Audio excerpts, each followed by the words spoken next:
Bonjour à tous. Aujourd'hui, pas de vlog. On fait une petite vidéo à l'arrache, tellement à l'arrache que je suis en train de filmer avec la webcam de l'ordinateur. Mais je voulais aborder avec vous un sujet qui me turlupine depuis quelques mois maintenant au sujet de YouTube. Bon, l'avantage est qu'a priori, vous allez avoir un bon son grâce à ce micro, et tant mieux. Alors, de quoi j'ai envie de parler ? Eh bien, j'ai envie de parler de l'argent, l'appât du gain, si vous voulez, sur YouTube. Et surtout, j'ai bien envie de savoir ce que vous en pensez, comment vous vous sentez par rapport à tout ça, comment vous recevez les choses, etc., etc. Alors, des petits disclaimers s'imposent.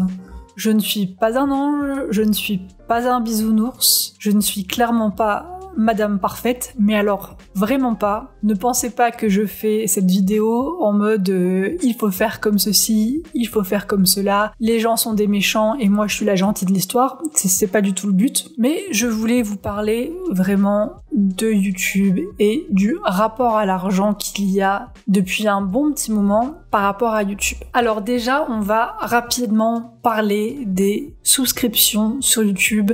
Pas de panique, je ne suis pas là pour vous vendre une souscription. Au contraire, parce que je l'ai fait, en fait, il y a une semaine, un peu plus d'une semaine maintenant, j'ai eu la notification de YouTube me disant, ben voilà, il y a les souscriptions.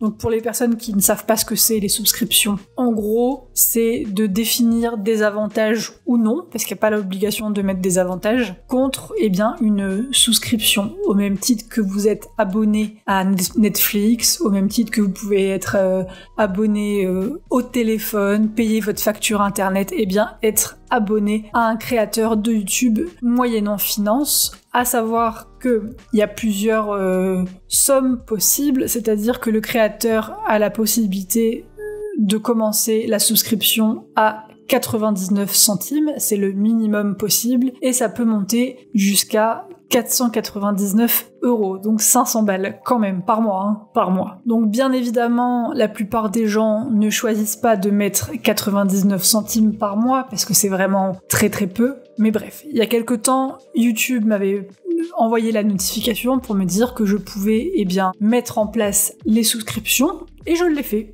Je me suis dit pourquoi pas. Ma première pensée a été de me dire ça n'engage pas les gens dans le sens où c'est un abonnement mensuel mais qui peut être arrêté à n'importe quel moment. Je m'étais dit également que personne n'était obligé de le faire. J'entends de souscrire, personne n'était obligé de souscrire, donc c'était sur la bonne volonté de chacun et chacune, et que chacun était maître de son argent et d'en disposer comme il ou elle le souhaite. Et je m'étais dit que c'est une option proposée par YouTube, et je serais bête de ne pas en profiter.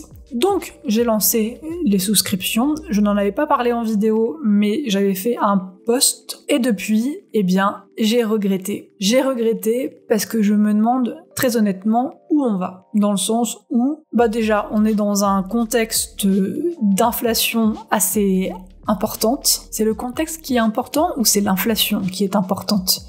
Bref, là actuellement, sachez que j'ai tout supprimé, ce qui veut dire que comme il n'y a pas eu un mois plein, les personnes qui avaient souscrit seront remboursées par YouTube. Tout simplement. Je ne vais rien gagner, YouTube non plus, et c'est juste un retour à l'envoyeur, retour au payeur initial. Alors par défaut, les souscriptions, je suis pas particulièrement contre, dans le sens où ça se fait déjà en fait. Si on regarde le fonctionnement de plateformes comme Twitch, c'est exactement ce principe-là. Également, et c'est vraiment ça qui m'a fait tiquer, il y a pas longtemps, je suis tombée sur une vidéo, donc cette semaine je suis tombée sur une vidéo, donc rien à voir avec la couture la vidéo, rien à voir du tout, c'était une américaine qui faisait une vidéo sur l'organisation et qui, dans sa vidéo, disait voilà, maintenant, il y a certaines vidéos que je ne vais plus poster sur YouTube et je vais les poster sur une plateforme qui s'appelle Nebula. Donc Nebula, pour l'instant, c'est inconnu, je pense, en France, mais ça ne saurait tarder, n'est-ce pas ? Donc Nebula, en gros, c'est une espèce de YouTube, sauf que c'est payant. Donc les gens sont obligés de payer. Alors là, pour le coup, ils payent pas chaque créateur indépendamment, il paye obligatoirement la plateforme qui reverse en fonction des vues à chaque créateur. Et là, je me suis dit qu'en fait, le problème des souscriptions, c'est quand même que, personnellement, je me suis dit que si tous les créateurs de contenu faisaient exactement comme moi, c'est-à-dire que dès qu'ils ont une chaîne YouTube avec la possibilité de monétiser, si dès qu'ils ont une chaîne YouTube, hop, ils mettent une petite souscription, mais au final, ça revient à combien? Parce que 2 € par-ci, 2 € par-là, voire plus, parce comme on peut mettre... Moi, j'avais mis la souscription à 3,99. Et pour information, j'avais choisi 3,99 parce que YouTube prend 30%, ce qui est normal. YouTube est un service qui prend sa commission au passage, au même titre que quand vous utilisez votre carte bleue, votre carte bancaire dans n'importe quel commerce de France, eh bien, le commerçant ou la commerçante ne touche pas 100% de la somme réglée, puisque la banque bien prend sa petite commission au passage, et c'est comme ça qu'est fait le monde, et quelque part c'est normal, aucun service n'est 100% gratuit, jamais. Donc la commission de YouTube de 30%, à laquelle vous ajoutez les frais bancaires, parce que c'est pas YouTube, c'est 30% sa commission, mais auquel on ajoute des frais bancaires, et auquel on ajoute les frais d'URSSAF. Parce que je suis quelqu'un qui est déclaré. Aux dernières nouvelles, je suis déclaré. Donc, eh bien, je paye l'URSSAF, comme toutes les personnes qui sont déclarées en France. Donc, bref, tout ça pour dire que la souscription, j'ai préféré faire marche arrière toute, vraiment. Parce que je trouve qu'au final, eh bien, toujours demander aux gens de payer, et pour un contenu, objectivement, j'estime que ce que je fais sur YouTube ne nécessite pas d'être rémunéré. Bref, je suis totalement revenue en arrière sur les souscriptions parce que j'étais pas du tout à l'aise au final avec l'idée d'en proposer. Et j'en viens au deuxième point qui est la rémunération sur YouTube. Ces derniers temps, ces derniers mois, je vois beaucoup de vidéos, mais alors vraiment beaucoup, où il est quasiment question tout le temps d'argent. C'est-à-dire, un sujet qui revient souvent, c'est le fait que YouTube a baissé sa rémunération. Je vous le dis, c'est faux, c'est archi faux.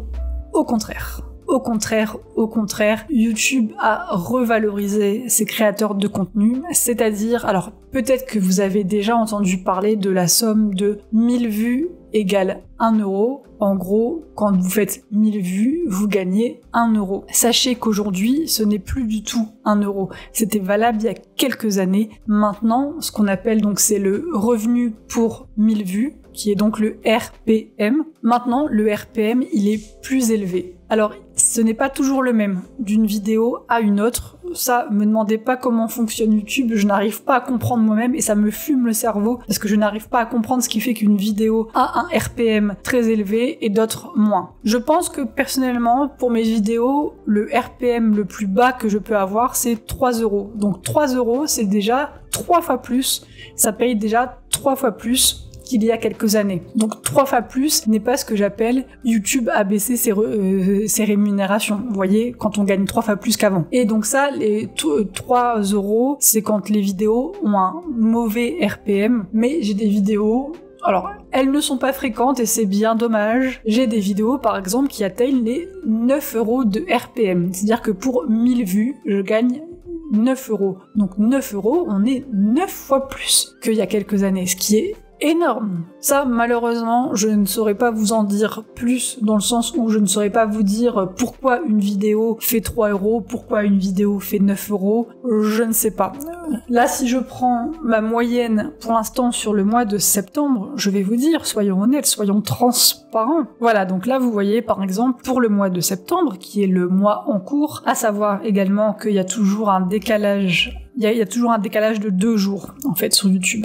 Donc ça, c'est mes revenus pour l'instant en septembre, moins les 2 derniers jours, puisqu'ils ne sont pas encore pris en compte. Comme vous le voyez, mon RPM moyen pour septembre, il est de 5,24 €. Donc on est quand même 5 fois supérieur, un peu plus de 5 même, vu que c'est 5,24, il est de 5 fois supérieur, eh bien, au RPM d'il y a quelques années. Donc, ça m'agace un petit peu quand les gens font des vidéos en disant « Vous comprenez, YouTube nous paye moins qu'avant, blablabla. Bla. » Donc, gardons bien ça en tête que sur YouTube, on peut se faire rémunérer juste par le nombre de vues que l'on fait. J'en viens à un point qui est très certainement sensible et qu'on rabâche, qu'on répète en boucle depuis plusieurs années et qui personnellement me pose problème, c'est le fameux « tout travail mérite salaire ». Alors, ne montez pas sur vos grands chevaux, je pense que oui, effectivement, tout travail mérite salaire, mais qu'est-ce qu'on définit réellement comme du travail ? Est-ce que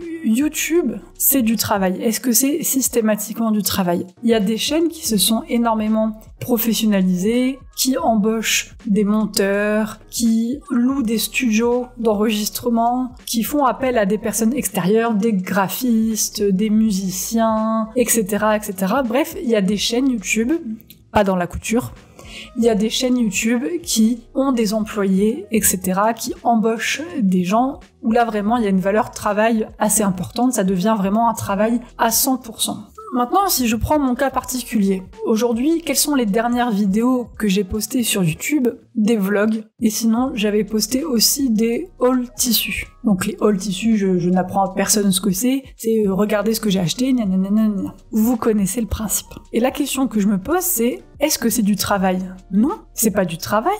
Enfin, je suis désolée, mais personne n'est venu me forcer à faire des vidéos YouTube. Personne n'est venu me forcer à vlogger, personne ne m'a imposé de quand j'achète du tissu d'en faire une vidéo de présentation, personne ne m'impose ça, personne, c'est moi qui ai décidé, c'est moi qui ai envie de partager ça, et donc je le fais, mais je ne peux pas vouloir le faire et dire après derrière « Ah oui, mais ça prend du temps, ça mériterait d'être rémunéré ». Parce que oui, ça prend du temps, mais ça prend du temps, j'ai envie de dire, comme n'importe quel loisir, parce que YouTube, c'est avant tout un loisir, c'est une activité annexe, au même titre que je pourrais aller faire de la poterie ou de l'équitation. C'est des activités qui nous prennent du temps et on n'est pas spécialement rémunéré pour faire ces activités. En ça, je me dis qu'on a déjà une chance énorme, c'est-à-dire que YouTube, rien que le fait de poster la vidéo et qu'elle soit vue, eh bien on génère de l'argent avec ces vues. Est-ce qu'il y a beaucoup de loisirs sur Terre où quand vous lui consacrez du temps, ça vous rapporte de l'argent? Je veux dire, demain, vous allez faire partie d'un club de sport, c'est vous qui allez payer le club de sport, c'est pas le club de sport qui va vous rémunérer parce que vous daignez faire du sport dans ce club de sport. Vous voyez? Eh bien nous, sur YouTube, on a cette chance-là, que si on a envie de filmer nos achats, notre quotidien, faire des podcasts sur ce qu'on a cousu, etc., eh bien, on sera rémunéré. On a la possibilité de se faire rémunérer pour quelque chose qui est, et j'insiste, c'est un loisir. Je vais prendre un exemple tout bête. Ma mère et mon beau-père font partie d'un club de marche. Ils vont marcher tous les dimanches. Ce club, eh bien, comme toutes les associations sportives de France, eh bien, il y a besoin d'avoir un trésorier, etc., etc. Le trésorier de ce club de marche, c'est mon beau-père. Parce que ça lui faisait plaisir de le faire. Pourtant, trésorier, ça reste quand même une place avec des responsabilités. C'est-à-dire quand même que vous gérez l'argent, vous gérez les dépenses, les entrées, les sorties, etc. Est-ce qu'il est rémunéré pour être le trésorier de son club de marche? Absolument pas. Et pourtant, j'ai limite envie de dire que son rôle est davantage essentiel au sein même de ce club que moi qui fais des vidéos de ma vie sur YouTube. Et pourtant, lui n'est pas rémunéré et moi je veux l'être pour faire des vues sur YouTube. Vous voyez ce que je veux dire entre eux? C'est pas parce qu'on consacre du temps à une activité que ça devient un travail et qu'on doit absolument être rémunéré tout le temps, constamment. Je veux dire, aujourd'hui sur YouTube quand même, on est rémunéré par les vues. On peut, si on est contacté, être rémunéré par des marques. C'est pas encore très généralisé en couture. Mais quand on voit les sommes demandées, il faut pas s'étonner que ça ne soit pas généralisé. Parce que là, c'est la marque qui parle. Mais quand une influenceuse vous demande, par exemple, 1 000 € pour faire une story Instagram de 15 secondes, excusez-moi, mais non, je ne suis pas une multinationale et je ne peux pas me permettre de mettre des sommes comme ça pour une story qui ne me rapportera peut-être même pas 1 000 €. D'ailleurs, sachez qu'il y a énormément de marques actuellement qui sont en train de faire marche arrière par rapport aux influenceuses parce qu'elles se rendent compte, les marques, qu'il n'y a pas de retour sur investissement. C'est-à-dire que les personnes qui ont des faux abonnés sur Instagram, bon là j'ai un peu dévié sur Instagram mais c'est pas grave, parce que je connais mieux, qui se rendent compte qu'en fait les personnes qu'elles ont payées sur Instagram, elles arrivent même pas à rentabiliser le paiement de la personne. Donc tout ça pour dire que non, c'est pas parce qu'on décide de se poser dans son canapé pendant 40 minutes pour tourner un haul tissu d'une commande qu'on a achetée, qu'encore une fois personne ne nous a forcé à acheter au passage, ce n'est pas nécessairement du travail. Donc comme je le disais, les revenus possibles sur YouTube, on a donc les vues, on a donc éventuellement des sponsors, de se faire sponsoriser les vidéos par des marques, très très rares en couture, j'en conviens. On a aussi la possibilité par exemple de mettre des liens affiliés, c'est-à-dire par exemple j'achète un cutter rotatif sur Amazon, je vous mets le lien de Amazon dans la petite barre de description. Quand vous cliquez sur mon lien, si vous achetez quelque chose sur Amazon, pas nécessairement le cutter, je touche quelques centimes. C'est une façon aussi de se faire rémunérer. Et la dernière façon de se faire rémunérer, et très honnêtement, là c'est en tant que spectatrice de vidéos YouTube que je ne supporte plus, c'est tous les appels aux dons quand je regarde des vlogs et qu'on me dit « payez-moi un café », ça me gêne, parce que je me dis qu'en fait, la personne a un vlog, ok,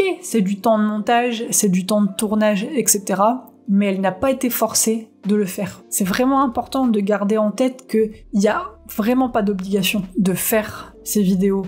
Et même, j'ai envie de dire que comme ce n'est pas un travail, si demain une youtubeuse X ou Y décide de ne plus rien poster du tout, elle a le droit, parce qu'elle ne doit rien à personne. Ce n'est pas son travail, elle n'est pas rémunérée pour poster, elle ou il.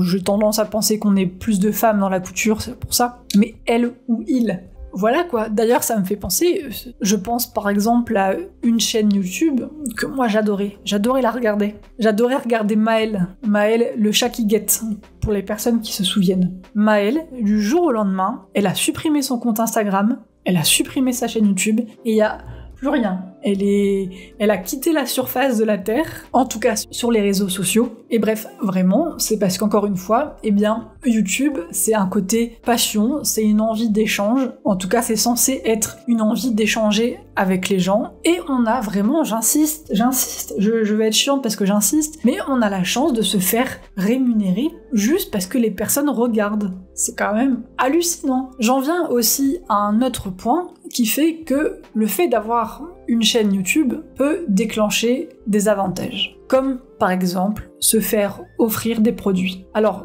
moi je trouve ça horrible, c'est qu'aujourd'hui quand même le discours il est que c'est bien gentil, c'est bien mignon de nous offrir du tissu, mais on vaut mieux que ça. Moi j'invite toutes les marques de tissus à ne plus jamais envoyer de tissu gratos aux youtubeuses qui ont ce discours-là. Parce que pour la marque, c'est pas gratuit de vous envoyer du tissu gratos. C'est vraiment pas gratuit. Ça leur coûte de l'argent. Alors certes, c'est dans l'espoir quand même derrière de se faire connaître, mais c'est quand même des marques qui vont envoyer du tissu à des personnes sans demander de contrepartie, sans demander à ce qu'on dise ceci ou cela, sans demander à ce que ce soit cousu dans un certain délai, etc., et sans même être exigeant, les marques, sur les qualités de vidéo. Parce qu'excusez-moi, mais ça vole pas très très très haut en couture. Dixit, la fille qui est en train de se filmer avec sa webcam. Alors je suis désolée, j'ai déjà conscience qu'on va me dire que je suis méchante, ou que je suis aigrie, j'en sais rien, mais vous l'avez compris, j'ai décidé que sur cette chaîne,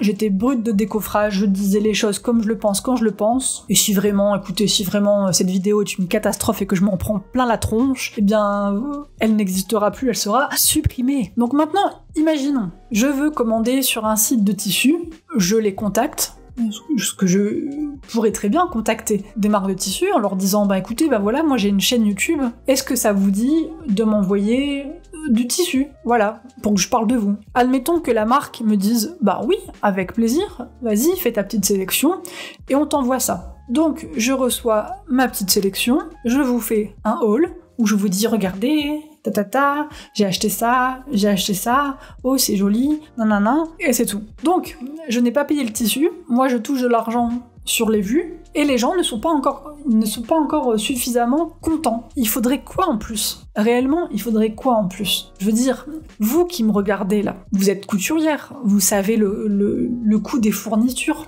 Si là, demain, je vous propose de recevoir du tissu gratuitement, et juste en prenant, 2 heures dans la semaine pour tourner la vidéo et la monter, bien d'être payé en plus pour avoir reçu ce tissu. Vous diriez, c'est trop bien. Alors moi, je me pose la question, pourquoi aujourd'hui, ce n'est plus suffisant ? Les gens, aujourd'hui, il faudrait recevoir gratuitement le tissu, qu'en plus, la marque paye pour avoir envoyé ce tissu. Il faudrait aussi gagner de l'argent avec les vues, que les gens soient des membres financiers de la chaîne, et si en plus les gens pouvaient faire un petit don via Ko-fi, Tipeee, toutes ces petites plateformes de dons, c'est quoi la suite en fait ?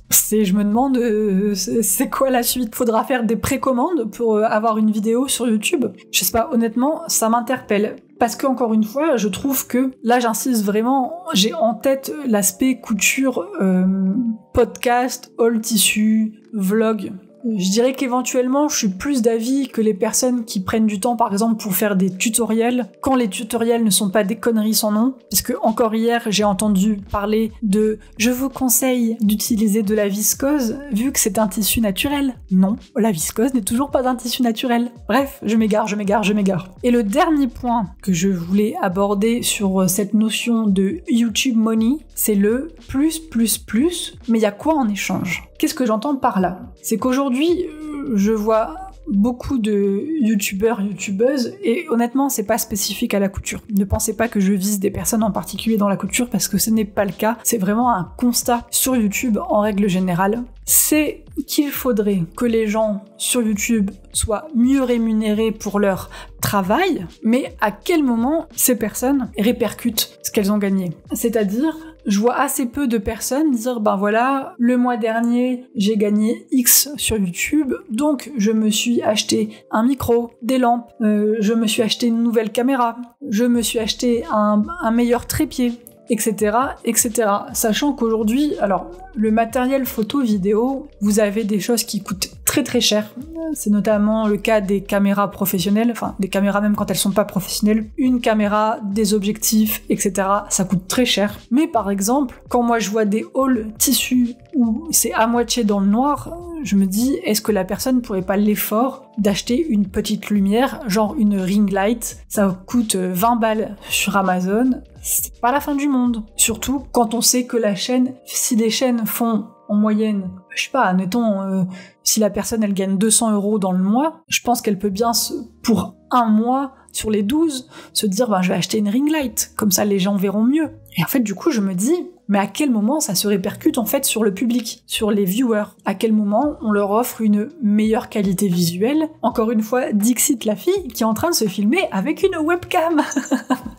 Mais bon, voilà. Et aussi, et je vais peut-être choquer des gens, et tant pis. Tout travail mérite salaire, tout travail mérite salaire, tout travail mérite salaire. J'en conclus donc que toutes les youtubeuses de la Terre rémunèrent des artistes pour les effets visuels, les effets sonores, la musique. Parce que vous voyez, quand vous avez un petit bruit sonore où ça fait juste un pioup, un plop, des choses comme ça. Je vais peut-être vous mettre des petits sons, je ne sais pas, je verrai. Quand vous avez ce qu'on appelle du sound design, quand vous mettez des petits bruits, de la musique, etc. Et qu'en fait, les gens vont absolument chercher la musique, la gratuite, libre de droit absolue. Donc, concrètement, on est sur une logique où faire une vidéo pour faire des hauls tissus, toujours cet exemple parce que je trouve qu'il est parlant, faire une vidéo où je présente le tissu que j'ai acheté, eh bien c'est du travail, je devrais me faire rémunérer, mais payer de la musique auprès d'un artiste pour avoir un fond sonore plutôt sympa, là il n'y a plus personne. Donc en gros, c'est tout travail mérite salaire, quand le travail c'est moi qui le fais. Mais quand c'est les autres qui font le travail, eux, s'ils peuvent le faire gratos, ça m'arrange bien en fait. Vous voyez ce que je veux dire ? Et ça même en termes de logiciels, etc., les gens ne veulent investir dans rien. Alors je ne juge même pas, honnêtement, chacun est vraiment libre de faire ce qu'il veut. Et honnêtement, je pense aussi qu'actuellement, il y a un problème de malhonnêteté. Alors, quand je dis malhonnête, c'est pas dans le sens où les gens sont des escrocs, sont des méchants, etc. Mais je pense que les gens ne sont pas honnêtes avec eux-mêmes sur ce qu'ils veulent vraiment. C'est-à-dire que je pense qu'aujourd'hui, il y a des personnes qui aimeraient clairement vivre de leur chaîne YouTube, ce qui est ok, il y a aucun mal à ça, mais qui ne l'assument pas. Donc comme ces personnes n'assument pas de vouloir vivre de leur chaîne YouTube, eh ben elles vont préférer prendre des petits chemins de traverse en vous disant la rémunération des vues sur YouTube a baissé, ce n'est pas moi qui fixe les montants des souscriptions, ce n'est pas moi qui fixe le nombre de pubs dans une vidéo, etc., etc. Et comme vous n'avez pas de chaîne YouTube et que vous ne savez pas du coup comment ça se présente de l'autre côté de la barrière, bah vous vous dites que c'est pas de sa faute. Alors qu'en fait, si, il y a le choix. C'est juste que il y a des personnes qui n'assument pas, et vraiment, il n'y a rien de honteux là-dedans. Il y a des personnes qui n'assument pas qu'aujourd'hui, elles ont envie de vivre de leur chaîne YouTube. Et vraiment, c'est pas un souci, mais je pense que ces personnes-là, elles devraient mettre vraiment au clair ce qu'elles souhaitent par rapport à YouTube. Et j'ai envie de dire aussi qu'au bout d'un moment, quand on veut vivre de YouTube, eh bien, il faut pas voir les vidéos qu'on poste comme les vidéos qu'on a envie de faire, mais les vidéos qu'on poste comme un vrai travail, c'est-à-dire, dans ce cas-là, se poser la question, qu'est-ce que les gens ont envie de voir ? Un truc qui marche très très bien en couture, si vous voulez vraiment gagner de l'argent, c'est de faire des tutos, de faire des tutoriels, des patrons gratuits, de faire coudre un sac ceci, cela, gratuitement, coudre les techniques couture, apprendre à faire des coutures anglaises, des coutures machin, des coutures ceci, etc. Ce sont des vues qui, sur le long terme, font beaucoup de vues. Et qui dit beaucoup de vues, dit que forcément, ça fait plus d'argent. Et aussi, moi, ça c'est plus globalement un problème avec les influenceuses de façon générale. Alors, je ne dis pas que arriver à un certain stade, ce n'est pas un travail en termes de temps, etc. Vraiment pas. Je comprends tout à fait que le fait de coudre intensivement, etc., ça devient vraiment un travail. Mais je me dis, par exemple, pourquoi les personnes qui veulent absolument gagner leur vie avec YouTube, avec leur passion, en fait, qu'est la couture, bien pourquoi elles ne cherchent pas à créer une entreprise en lien avec la couture. Je veux dire, ça s'est déjà fait et ça se refera encore et encore. Personnellement, j'ai commencé avec un blog, j'ai ensuite eu une chaîne YouTube et c'est seulement après, en me disant mais quand même j'aime bien tout, j'en ferai bien ma vie là-dedans, que je me suis dit qu'est-ce que je peux faire ?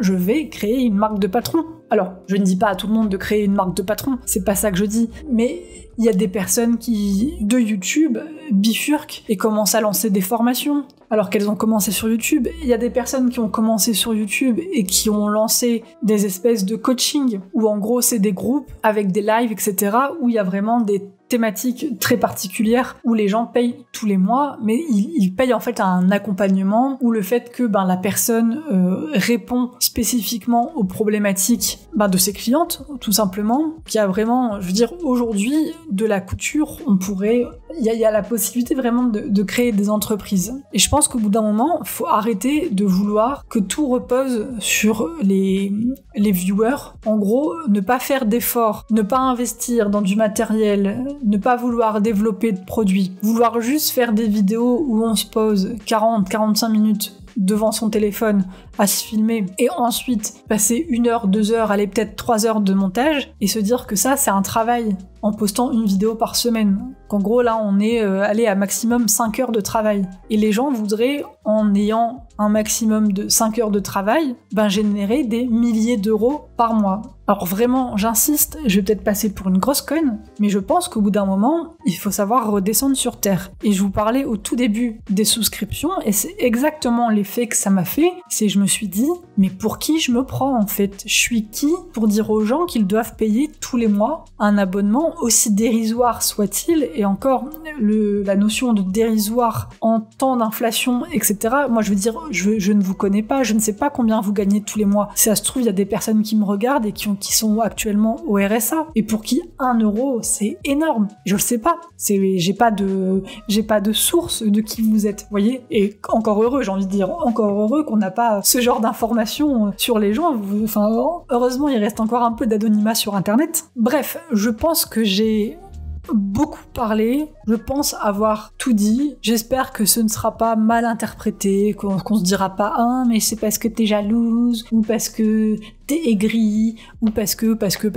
Mais clairement, vraiment, ça m'intéresse en fait d'avoir votre retour sur comment vous vous sentez en fait en tant que viewer quand on vous demande, enfin comment vous vous sentez par rapport au partenariat, au fait que les gens fassent des placements de produits, qu'on vous demande de souscrire, qu'on vous demande de faire des dons sur Ko-fi, Tipeee, etc. Vraiment, ça m'interpelle de savoir comment vous vous placez par rapport à ça. Ce qui fait aussi, personnellement, que j'ai retiré la souscription, c'est que je me suis posé la question, est-ce que moi, je serais prête à souscrire à une chaîne YouTube, peu importe la chaîne YouTube? Et très honnêtement, la réponse est non. Non. Honnêtement, j'ai pas envie de payer pour voir des nanas me montrer leur dernière création couture ou le dernier haul tissu de la commande qu'elles ont fait. Enfin bref, je pense avoir fait le tour. Écoutez, nous sommes dimanche 17 septembre, il est 19h et cette vidéo sortira certainement ce soir. Parce que c'est un travail de longue haleine qui prend tellement d'heures que je vais pouvoir poster ça d'ici, je pense, 2 heures, hein, voilà. Parce que je suis dans une facecam et que ça va aller très vite à monter. Voilà. Écoutez, c'était mon petit coup de gueule de cette rentrée de septembre. Vraiment, j'espère que ce sera pas mal interprété, mais de toute façon, comme je vous l'ai dit, si vraiment ça part en cacahuète, eh bien, je supprimerai la vidéo. Bref, je m'arrête ici et je vous dis, du coup, je ne sais pas à demain parce que je n'ai pas filmé aujourd'hui, mais je vous dis à très très vite. Je reviens très très vite. Salut! I know it's just a